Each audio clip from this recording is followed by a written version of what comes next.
Hi, 8th graders. This is going to be a short recap video of our Zoom session today. In case you missed the Zoom, which there were several of you that made it, we wanted to make sure that everyone got access to this, or everyone has access to this content. So this is just a short week again. We did not have any assignments Monday or Tuesday, so we'll talk a little bit about at the end what your new schedule is going to look like.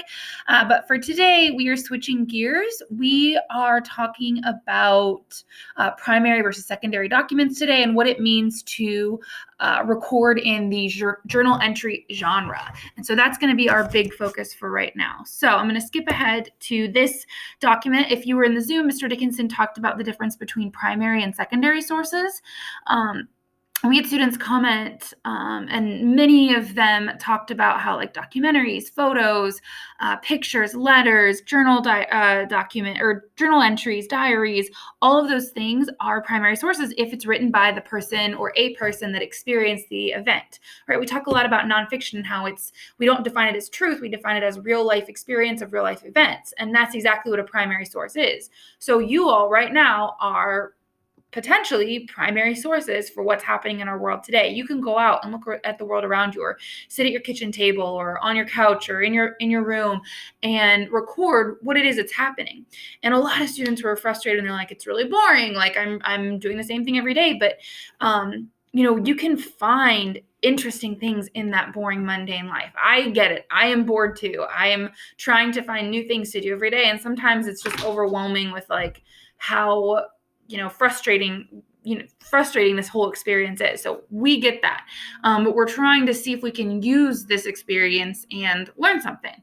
And so here is, I'm just kind of circling it here, the difference between primary and secondary sources. Both are very valuable, but this is the one we're going to focus on today, is this idea of primary sources. And so Mr. Dickinson gave an example of this picture. So this is President George W. Bush, and he is basically just grabbed a first responder at the site of Ground Zero during 9/11.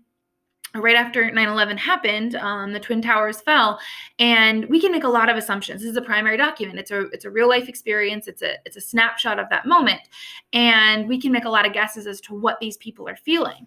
But the cool part about this image is right here with this link, the interview with the first responder. This link is an interview with this gentleman right here that President Bush has his hand on, and you can see what he was thinking and feeling in that moment. So it's a true depiction, or a real life depiction, of what someone was experiencing in the after moments of 9/11 with the president. And so then after that, we went on to talk about journal entries. So we've asked you to write journal entries every day. And, some of you are keeping up with this. And if you're not, that's okay. We are going to hit the ground running right now. And there's some options for you when you think about what journal entries mean. And so then I went over what it means what this genre really entails, right? When we write within memoir or informative writing or argument writing, we have certain boundaries that we want to stay within, or guidelines, if you will. And these are the guidelines for journal entries. Date and time. You always want to have the date and time, right? Every journal entry, to make sure that you can, right, we're recording this history or recording this moment in time. We want to make sure that it really was this time, or you want to make sure, oh yeah, it was this day. And you can always offer a title. It is informal. It can be, I'm going to show you some examples on the next slide, but it can be so many different things. It doesn't have to be this perfectly well-written piece of writing, because it is relatively unedited, right? Journal entries are always a first draft. And so don't feel like you need to stick within this formal guidelines. It can be whatever it is that you're thinking, and you're writing in first person, right? You're using first person writing in what you're thinking and your opinions. It can be multiple types of media, right? In different entries. And again, we're going to get to what that could mean. And then it's also an expression of your personal growth, reflection, your interests, and your opinions. It's more than those things, but those are kind of at the meat. That's what it is. And so I wanted to give you some options. Let's say you're really struggling. Well, these journal entry ideas and possibilities are something that you can do. And I'm going to show you an example of almost all of these, with the exception of memory. When we get to my examples here in a moment. But basically, you can make a list. Start small, set some goals, make a to-do list for the day, or even just jot down a list of things that are on your mind. You can expand on all of these things or none of these things. And if you're someone who struggles to write 2 full pages or something, start with half a page. Start with something manageable for yourself. right? You could use a photo, take a picture of your daily life, print it, paste it, copy it, draw it. If you're an excellent artist, go and find something that you are interested in that you can draw.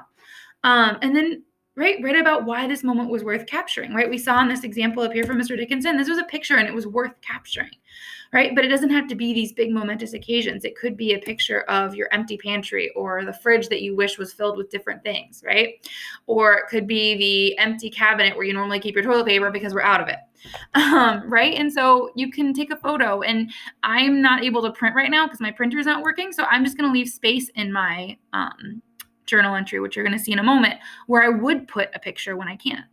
You can write a memory if you're struggling with right now is really boring. Write about a memory, something that sticks out, something that you think about, right, over and over again. Or a daily reflection. Take time and at the end of the day, reflect. Jot down what you did. This could be a combo of a list and a daily reflection, right? Or go back, recursive notes. We know how important those are for our learning. Go back into a previous journal entry, update your thoughts and reflect on how you've changed, how you've grown and what you've accomplished. And so for an example, on this page, I'll make this big here, you can see that I have added, 4 different things in here. So one of my entries from the 10th of this month, my sister had a baby. And so her name is Isla. And I just wrote down kind of the important things that you track when a baby's born. I wrote down a short reflection on how I'm kind of sad that I didn't get to meet her right away. And then I left space here for different pictures that I'm going to add eventually to this page. Right? And then over here, the second picture right to the right is just a daily reflection. It was on my sister's birthday, and we had planned to have this big dinner, go out to a restaurant right prior to everything getting shut down. Or we were thinking, things might be up and running again by Kate's birthday, but it wasn't. And so it was just kind of how I felt, really just like you guys are saying, kind of mundane and bored, and how I'm not able to do things like my normal life. And then my last page here was right after my birthday this year, school year, I wrote down 33 things I wanted to do. And because of this pandemic, I realized so many of these things are affected. Like I wanted to do all this traveling, and by now I would have taken another trip. And it's just not possible. And so I then decided to, if you can notice, I did a lot of editing of this piece. And over here, I made a new one. So it just says 2020 to-dos. And this is formally known as 33 things to do during year 33. And then I put this was from 10/30 of 2019. And my new date was the 1st of this month. And so this is a way for me to just make sure that I am keeping track of my goals. And so that is kind of that example there. And so this week, for your enrichment activity, you're going to locate 4 to 6 of your best journal entries and edit or add to them based on what we learned today. Or if you're like, I haven't been keeping up, start fresh. Use these journal entry possibility ideas to move forward in your writing. Or you could do a combo. Either way, think about what makes this genre unique and create your writing within this genre, within these guidelines, right? And journal entries, if you would like to do them on a document that you're typing, please check in with your teacher first. It's not necessarily going to be approved. So teachers are going to do that at their discretion. And then if you're struggling, here are some good spots or good resources for creating a good journal entry. So before I leave, the last thing I wanted to talk about was we sent out an email to you and your families, and just basically said, this is a proposed schedule right here. This does not mean, I want to highlight this right here, this does not mean that you have to follow the schedule. It's just a suggested way to organize your day. It doesn't mean from 10 to noon you're going to be working on language arts. It just means, hey, you know what? Sometime from 10 to noon, I'm going to work on language arts this day.